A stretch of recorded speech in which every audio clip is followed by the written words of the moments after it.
Welcome back to. I don't even know why I said it like that. I don't know how to fucking do this. I really don't. I feel like I'm a broadcaster. Like I'm doing the news, on a channel that doesn't exist right now. I'm in the Antarctic doing the news for nobody. Is this what? I bet like in Alaska, local broadcasts are pretty close to this. You're just on a chair or on a couch that has like stains on it, in a room with one other person, and you're like, today a bear crossed the street. That's all that happened. That's what it feels like. You haven't done this solo for a while. I'm back. I'm back, baby. I just like it's. What I'm learning is like I have to not give a shit, because especially doing something like this, because it feels really stupid to take this very seriously. Again, in a room just by myself, sitting, it feels silly. It feels silly. It's the new year. It's January. It's 2023. And I'm doing a solo podcast that I'm just praying to God that 20 people watch. It's New Year's. It's January 9th right now. And everybody's got resolutions. Everybody's got things that they want to accomplish this year. I kind of want to look back at my entire time, like pursuing things in the entertainment industry. What have I accomplished? And when I start thinking like that, it gets very sad. It really does. And I'm sorry if this is like, I'm sorry if like this isn't fun for you. I'm sorry if this like doesn't match your expectations of what you want to see on social media, which is like The Rock with his shirt off. I know that's what you want to. You want to hear Jordan Peterson talking while there's just words on a screen and you see waterfalls, and instead you get a sad Jew with a receding hairline. That's all that you're getting. Sorry, but it's the truth. Like, I moved here. I moved to LA 6 years ago. I think I've already said this on the podcast, and I was like. And my family was like, this is stupid. You're making the wrong decision. And I was like, I'm going to show you guys. And they were completely right. I made the wrong decision. I've done nothing. I love stand-up. You know what I found out? I found out that I love doing stand-up and writing and podcasting so much that I don't even care whether or not it works. But it hasn't worked so far. So that's where I'm at. And trust me, if I was working for Harvey Weinstein, I'd be further along. If I was in jail right now for working for the Harvey Weinstein, I still would have accomplished more. I mean, I moved to LA in the fall of 2016, and within a month, they decided straight white men are evil, and honestly, Jews are a little evil too. What's up with all these Jews? What is going on? And it's been a while since a Jew had like a weird sexual thing happen, but like the idea that like Harvey Weinstein, Woody Allen, Jeffrey Epstein, Louis C.K. is half Jewish. Why are Jews so into sex? There's a writer, Philip Roth, who did nothing but write about sex. And honestly, I had a problem with sex. The night Trump got elected, it was my birthday, and that was just at the beginning of the Me Too movement. And I think I've told this story too, but I saw a prostitute from West Virginia who told me that she was mad that she forgot to vote for Trump, even though he won. So I'm one of those Jews, I guess. You know what? I'm actually happy that I didn't make it, because if like yet or done, I haven't done anything yet. But if like somehow I just blew up the second I got here, I probably would have gotten canceled too. I was a disaster when I moved here. Now I'm about to get married. I'm very happy in my relationship. And the only vice I have is gambling our money away. That's all I have now, which is so much better than seeing a prostitute. And the name of this podcast should be, I've said this before, but I've said this before too. I think gambling and seeing a prostitute is pretty much the same thing, primarily because when you gamble, what are you doing? You're putting money down to see if you get money back. And when you see a prostitute, what are you doing? You're putting money down to see if she is even going to try while she fucks you.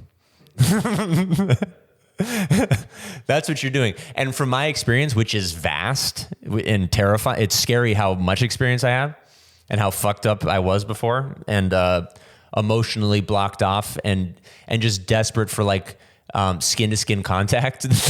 That's what seeing a prostitute is. It's a guy who's like, I just need to be touched right now. I don't even care who does it. I don't care if she's into it. I don't even care if she wants to touch me. Honestly, if you break it down, I'll get back to my prostitute thing in a second.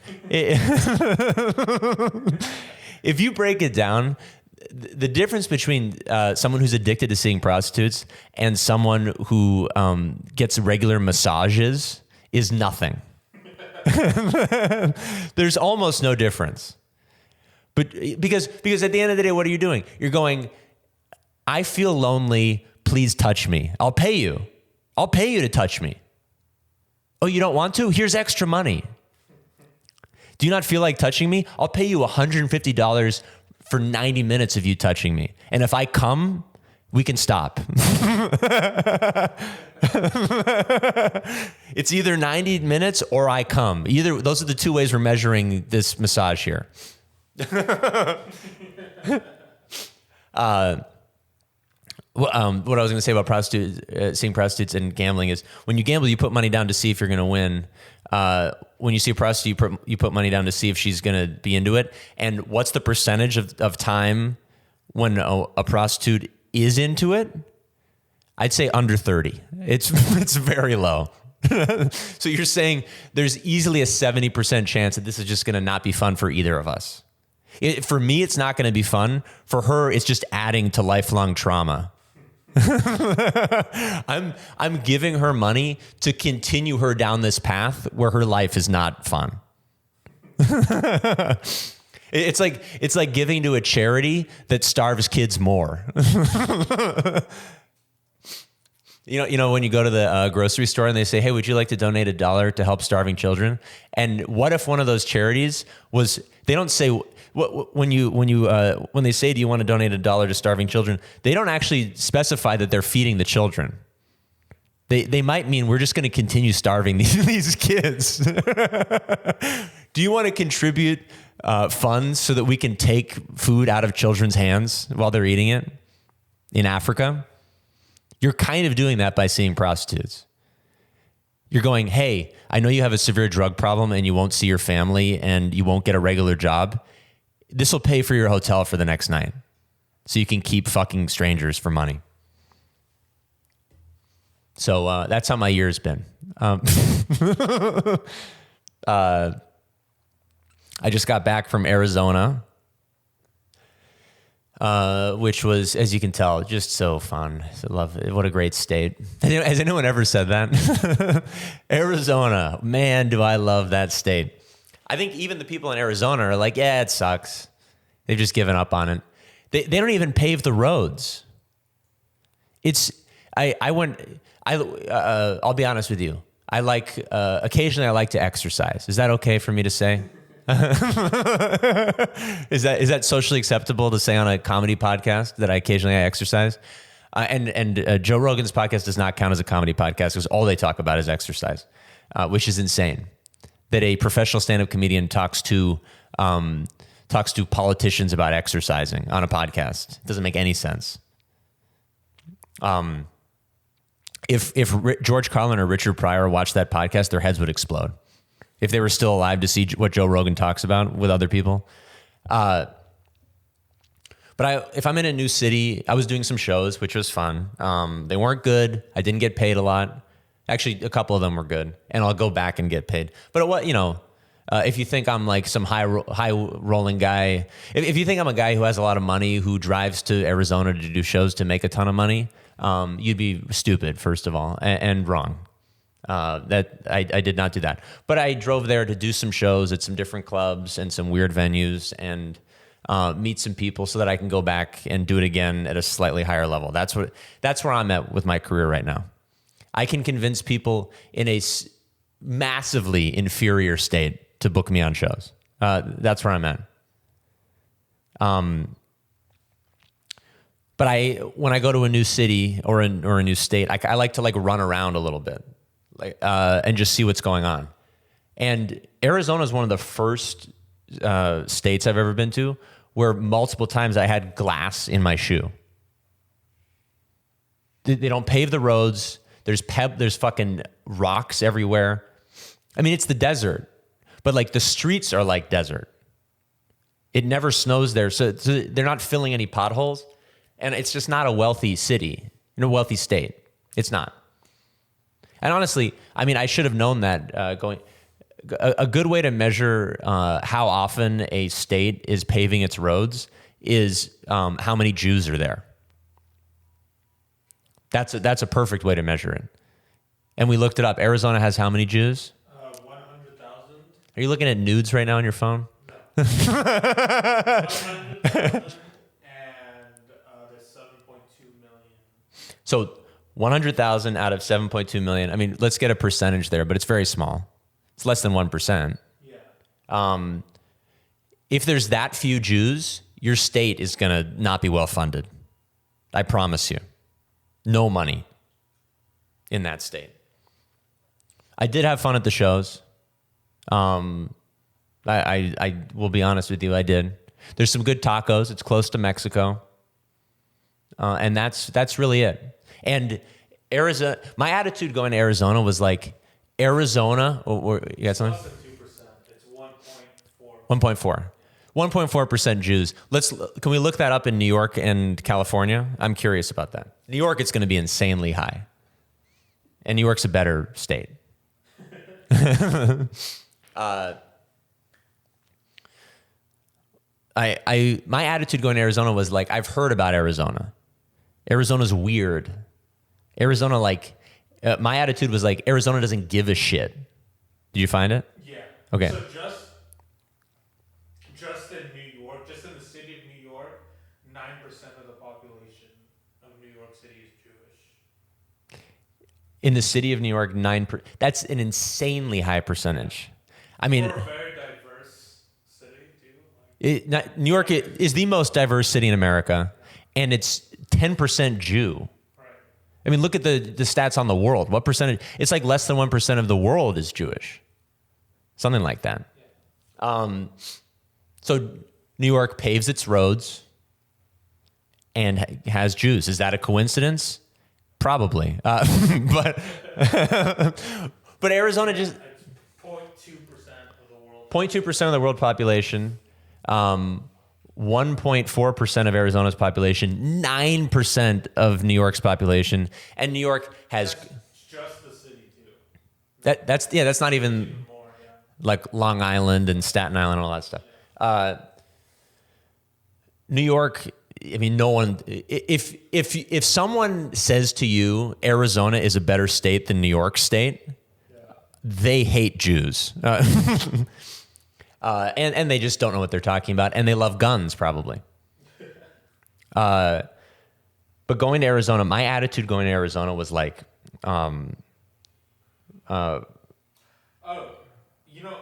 Actually, even more interesting, it's almost 18% of Los Angeles is Jewish.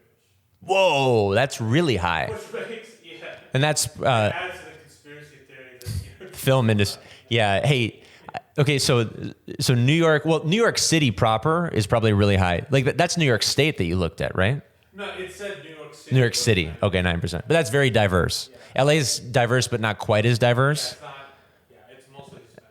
Yeah. LA. Yeah. What is it? It's like 60% Hispanic, probably something like that.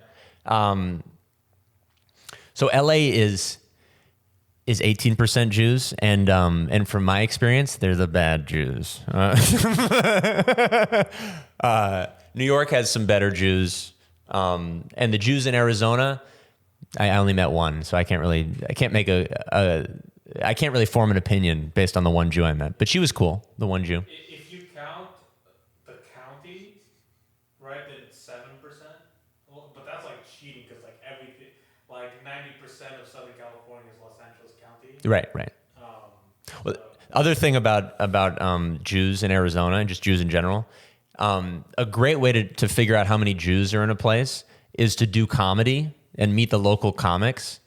And if there are no Jews doing comedy, then there are no Jews, because we all do comedy. It's like a birthright for us. We're allowed to go to Israel, and we should be allowed to do comedy. There's kind of something to that, right? Because like the most oppressed people are the funniest. Yeah. I mean, if that was 100% true, then Native Americans would be hilarious, which they're not. That is, I was in New Mexico before, and I've talked about that on this podcast. From my experience, Native Americans might be the most humorless people on the face of the planet. Well, you know what the common theme with that is no reparations for black people or Jewish people. Right. And so if you get reparations, you're just not funny. Yes, I mean, yeah. So Native Americans traded in their humor for casinos. That's possible. Yeah, if black people had casinos, let's be honest. This is a podcast that nobody's going to listen to. I can say crazy things about different races. If black people were given casinos as reparations, the NBA is going to be dog shit. First of all, Eddie Murphy is just running a casino. There's no entertainment. There's no music. Rap doesn't exist. The United States is completely different. And also, we're not cool anymore. We're just America, the casino land. That's all that we are. Like in France, people wear Jordans and stuff. And if Michael Jordan's family got a casino in France, they'd just be French fucks. They wouldn't be doing any cool American stuff. They wouldn't be wearing like cola hats, or what's that hat that Samuel L. Jackson wears backwards, like the golf hat? Yeah. What's it called? Koba? I don't know what it's called. But they wouldn't be wearing cool Samuel L. Jackson hats in Paris if Samuel L. Jackson's family inherited a casino. That's all I'm saying. And I've been watching, speaking of casinos and speaking of the middle of the country and the mountain region and all this and everything I'm talking about, I've been watching Yellowstone, the most popular show on TV that everybody loves. I mean, I was staying at a hotel a month ago, and every single channel was showing Yellowstone. So this country loves Yellowstone. I've watched 5 or 6 episodes of that show with my girlfriend. That show fucking sucks. This country is really stupid.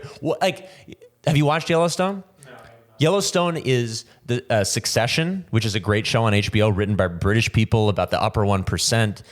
There's fun dynamics. It's funny. It discusses wealth disparity in America, how fucked up and ruthless these families are that have all the money and run news networks and rig elections and all that. Yellowstone is that, but about people in the mountain regions with guns who hunt and own. It's Succession, but instead of running New York City, they have a bunch of cows.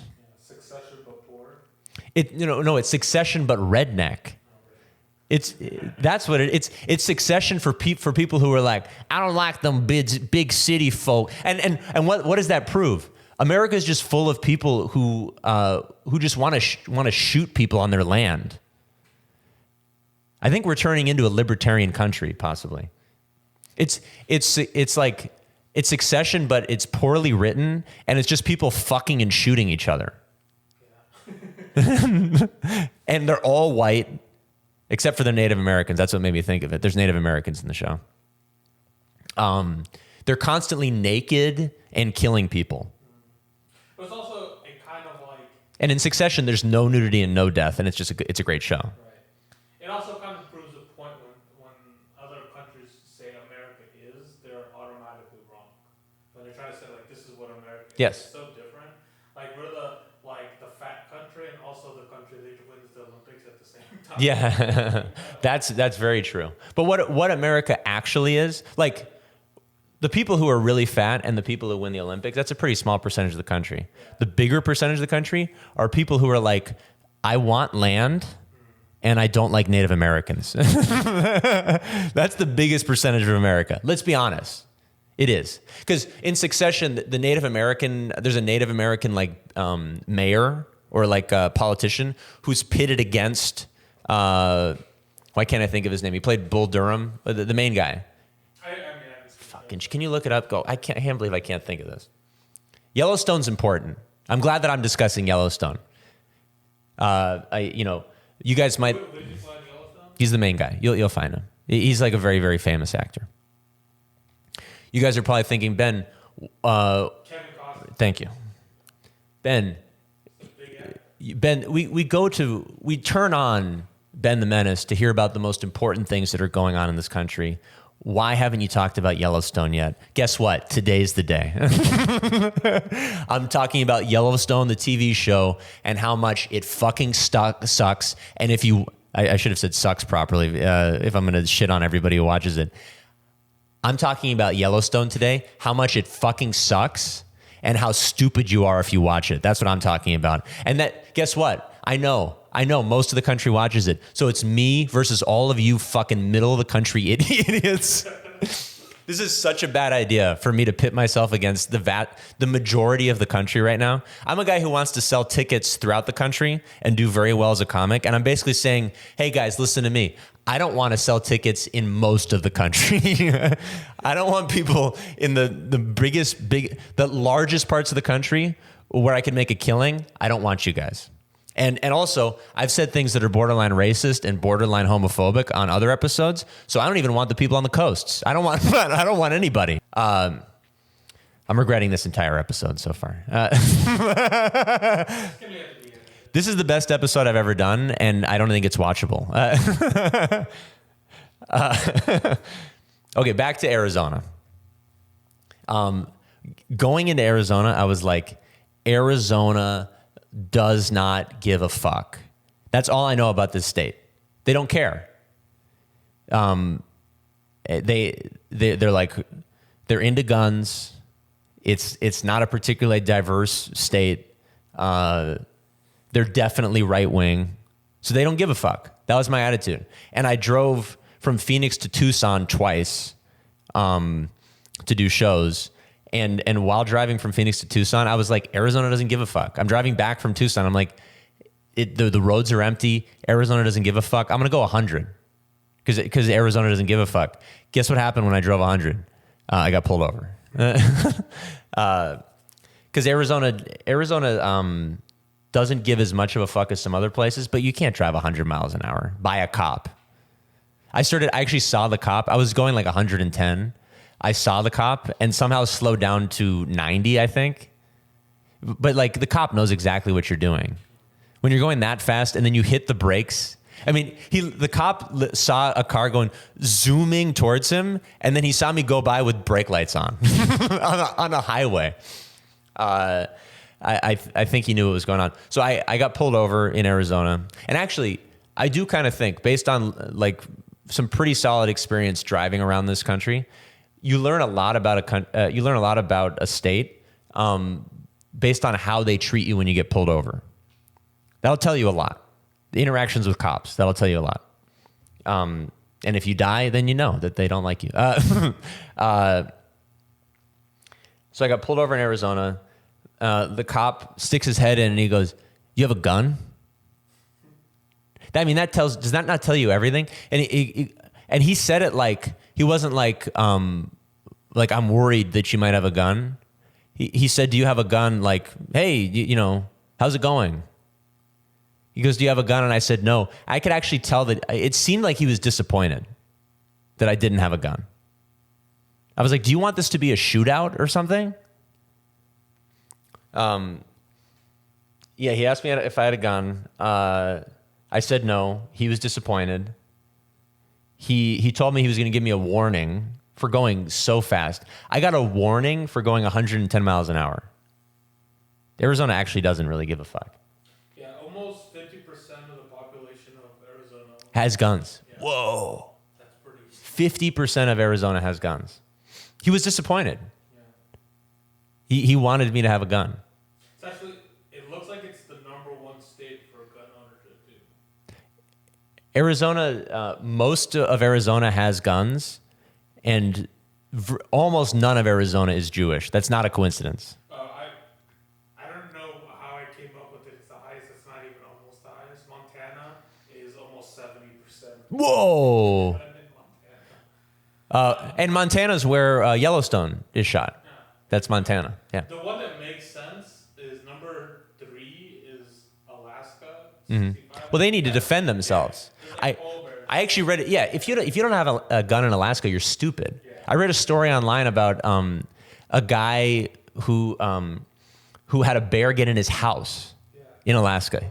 They forgot to latch the door, and a bear got in the house, and thank God, he shot and killed the bear like in his living room.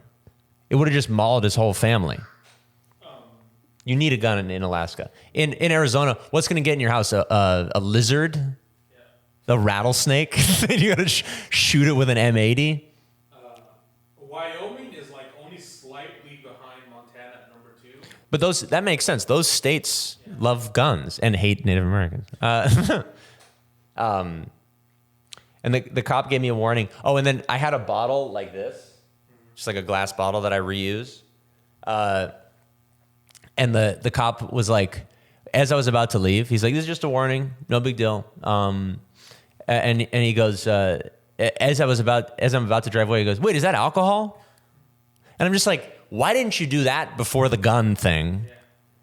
I don't know. I mean, he wanted me to have a gun. He didn't really seem if he cared if I had alcohol. And I got a warning for driving 30 miles above the speed limit. It's a good state in a lot of ways. I mean, my one conclusion post-Arizona trip, Arizona has a lot of guns and almost no Jews. That's about it. And again, not a coincidence. It's New Year's. It's January. New year, new me. Honestly, I just want to put everything into what I want to what I'm doing. No, joking aside, like I want to somehow get scrappy enough to have the money to do a shit ton of stand-up, work really hard, write more stand-up. Doing those shows in Arizona, I was like, my act fucking sucks. My jokes are so bad. I need to write new stuff because otherwise this is going to get really ugly. I wish it, and I don't know if this happens to every comic, but I just wish that I didn't hate my own material so much so quickly. I fucking hate my stand-up so often, which is why I go on tirades about how the coasts are gay. So that's it. You know what my New Year's resolution is? Win the lottery. That's my resolution. Just like somehow actually get lucky. That would be nice. Because up until this point, I don't think I'm some sad sack and like everything's been horrible for me. But I do think there were some opportunities for me to get lucky where I haven't. So my New Year's resolution is blame other people for my problems and then get lucky. That's what I want. I'm not taking any responsibility for my shortcomings, and I need things to happen for me. I need God to do. This is my opportunity to trust in God. I'm turning it around. God, I don't think it's so horrible that so many. Okay, I probably shouldn't be saying any of this stuff. The priests can do what they want with the children. I'll turn the other cheek. Just help me. Please help me have something happen in my career. I want to work my ass off. I want to work really hard and get something. That's what I want. I don't want to feel like I'm literally shooting at a target that I can't see, and I have no idea if I'm hitting it or not. I want to see the target. That's an analogy. For you in Wyoming, it's an analogy, and Arizona. The resolution is keep working hard, but the prayer is that something happens because of the hard work. That's the prayer. speaking of that, I met this Mormon comic who, you shouldn't be able to say that. That's a phrase that shouldn't exist. And this tells you, like, talking about resolutions and wanting stuff to happen in your career. He asked me, he goes, what's the coolest thing that happened to you in LA for stand-up? This guy's been doing stand-up about half as long as me. And he thinks, like, well, this guy's been in LA. He must have met some cool people. He probably, he probably hung out with Chris Rock. I had never seen Chris Rock. I've done shows with Chris. You know what I've done in LA? He asked me what the coolest experiences I've had in LA doing stand-up were, and I'll tell you in a second what I said, and then what he said, and how infuriating it was, and how I went home and said it over and over again in my head like 300 times before I went to bed. I'll tell you that. I will. While watching The King of Staten Island on TV and hating it because it's a really bad movie, and being really resentful that Pete Davidson basically everyone he sees is a prostitute who he doesn't have to pay for. He can just fuck anybody he wants. And he's not talented anymore. I mean, I bet he was a gifted stand-up when he started, and he's just done nothing with that, with his potential. He's not good as an actor. He's obviously not a good writer. And he's just coasting at this point and just getting the easiest pussy on the face of the planet. And what does that prove? That if you want to win the lottery, pray to God that your dad dies in 9/11. That'll help. I mean, that's why he was on SNL. I promise you. You'll never hear Lorne Michaels actually say that out loud. But if you gave Lorne Michaels a truth serum, he would say, Pete Davidson is not appropriate for this show. I don't think he's that talented. He makes no sense on a sketch show. But his dad died in 9/11. And that is the most New York thing you could possibly do. And this is a New York-based show. And that's why I did it. And that's why I made Pete Davidson famous for no reason. Oh,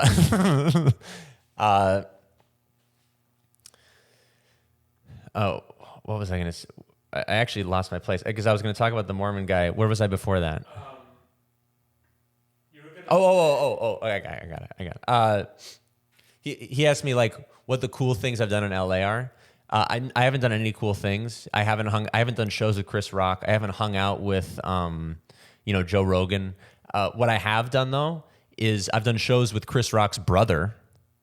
I've done shows with like Joe Rogan's producer. The coolest things I've done were hanging out with like Eddie Murphy's son. It's like no one actually. I've hung out with the people who are one removed from famous people. Which, and I'm not some sort of star fucker or something. I don't care about fame. I just want to like have my own career and stuff. But the famous people aren't around. The famous people's siblings and friends and children are around, if you're curious about that. So if you move to LA hoping to get a drink with Vince Vaughn, you will do coke with his son. That's what's going to happen. You'll get into a fist fight with his brother. So the Mormon guy asked me what the coolest thing that I'd done in LA was, and I said, I actually used to do an open mic that was hosted by Bobby Lee's producer, George Kimmel.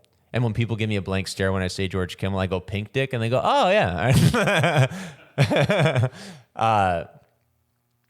And I said I did a show called Hating on Everything, which is a podcast.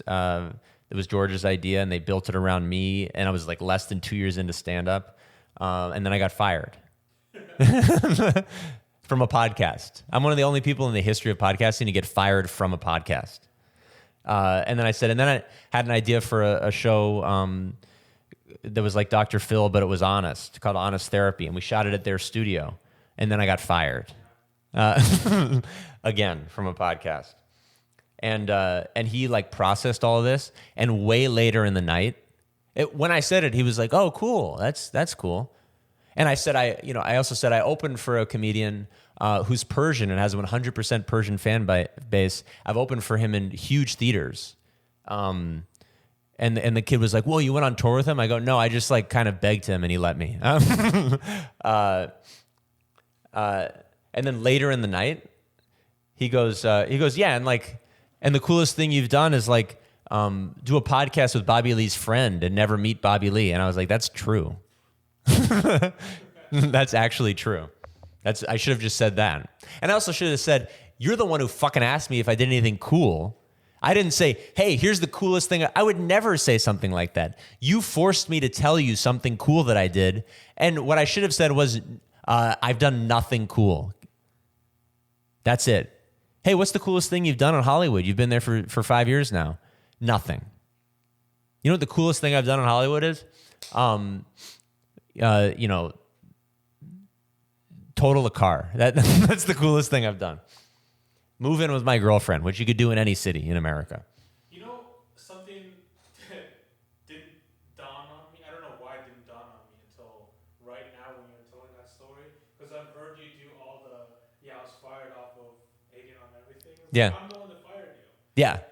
Well, no, but I think... but I had to do some firing. Yes. Well, so Chris, my producer right now, who's great, who I love working with. But George wanted me gone, or George and his brother. I think his brother wanted it more than him. So Bryce, Brown Dick, George's brother, who's a producer on Tiger Belly 2, he wanted to end both of my shows, or didn't want to pick up one show, wanted to end another one. And then they made my current producer fire me. They wouldn't. It's even worse than the Mormon guy thinks. He's like, you didn't even get to meet Bobby Lee. I'm like, I barely got to meet George. I barely got to meet Bobby Lee's producers. Yeah, I remember because I was sitting here thinking, like, man, I hated doing that. And then I think I did tell you much later, but I was sitting on fire for like over a month. They told me, like, hey, they gotta go. And I was like, no, let me turn it around. And then they're like, you're not turning it around. So I think it was like a little bit over. They gave me a little bit over a month to try and make it work. And I was like, all right. Yeah. I don't want to think about it. I mean, within that first year of stand-up, I was like, I'm gonna fucking be. This is gonna be no problem. I was doing a podcast with Bobby Lee's producers. I had a meeting at a major agency, and I've done neither of those things for the last 5 years. So it didn't work out. And the problem is, like, if I had the skills that I had now, then I probably would have taken those things further. But I didn't have any idea what I was doing. I was like just getting out of sleeping in my car. I was like a fucking disaster. And I wasn't like some guy who like was working his ass off and like slept in his car because he had to, and he's like got all this talent and he's just waiting for his big break. I was just a fucking idiot sleeping in my car, just starting out in stand-up. Speaking of sleeping in your car, speaking of leaving things, speaking of being fired, we're leaving this office. This is one of the last podcasts I'm going to do in the office. And I'm going to miss being able to come here at midnight and do some writing or do some work and then leave and almost get accosted by a homeless person on the way out. I'm going to miss that. I really am. I'm going to miss getting into my car parked by the dumpsters and seeing two homeless people fucking by the dumpster. I'm really going to miss that. And I'm not even seeing two people who I couldn't even make out their body parts, but they were definitely fucking by the dumpster. It's been great, this office. It's been really cheap. I went into it with a lot of people who are mad about it now. And I've never done anything in LA that didn't end with a lot of people mad. And this is the end of it. We'll go to a WeWork. We'll do it at my apartment. We'll do it at Chris's apartment house by the chicken coops. I don't know what we'll do, but we'll keep doing it. But we're not going to have the office anymore. It's the end of an era with the office. And that's it. That's really it. I'm excited about what's coming. LA has destroyed my expectations, but I am excited to keep going. Okay. Long story short, this is the third time I'm recording the outros for this episode, which is completely insane. How is it possible that I have to do this 3 times? This is not a high-tech operation we have here. It's a camera, it's a mic without an arm attached to it, and nothing worked. Nothing works. So, Sometimes things go perfectly, sometimes they don't. They haven't gone very well with these outros, so I'm doing the outros for 2 episodes at once right now. That's my plan. Okay? Because if you watch this far, you don't care. You don't care if I'm doing a special outro for this episode. So suspend your disbelief. This is an outro for an episode and then the next episode. Thank you for watching whichever episode of Ben the Menace you've watched. Thank you. And you can follow me at Ben Herwitz Comedian on Instagram, Ben Herwitz Comedy on TikTok, Ben Herwitz on YouTube. Please, thank you, and may God have mercy on your soul. Thank you.